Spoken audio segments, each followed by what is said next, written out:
As we await to see more details on what Spider-Man 3 has to bring to us, we now know that one of the sequences, and many people are assuming it's the final fight sequence in the film, took over a month to complete, which is rather insane. So let's talk about maybe why it took so long.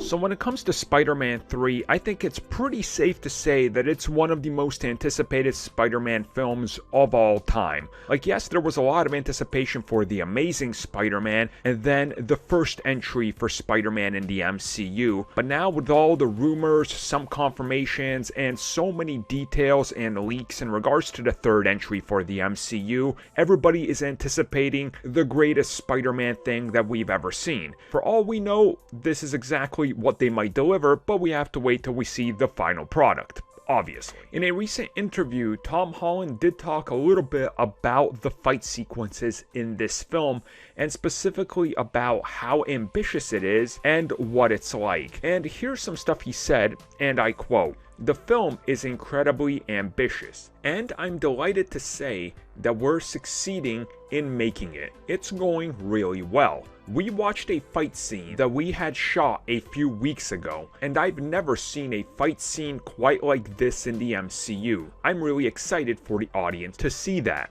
I saw an edit 3 or 4 days ago of a fight scene that we've been shooting for about a month, and it's easily the most impressive fight scene I've ever seen in a superhero movie. I was blown away by it." End quote. So that's a lot, right? So obviously from what we get here is they shot whatever this sequence is, whatever this fight is, for a month. Now, that's a lot of time to shoot one fight sequence, and this might sort of explain the size, scope, and scale of everything we've been hearing, of all the leaks and things that are happening. And if they are including multiple Spider-Men, some sort of multiverse hopping, and of course multiple villains from previous films, this would sort of make sense on maybe why this thing is so ambitious and is taking so long, because you want to get it right. My personal guess is that this is just a part of this shoot, because we know that they obviously shoot things with intent to go back and do some reshoots and pick up shots and all that,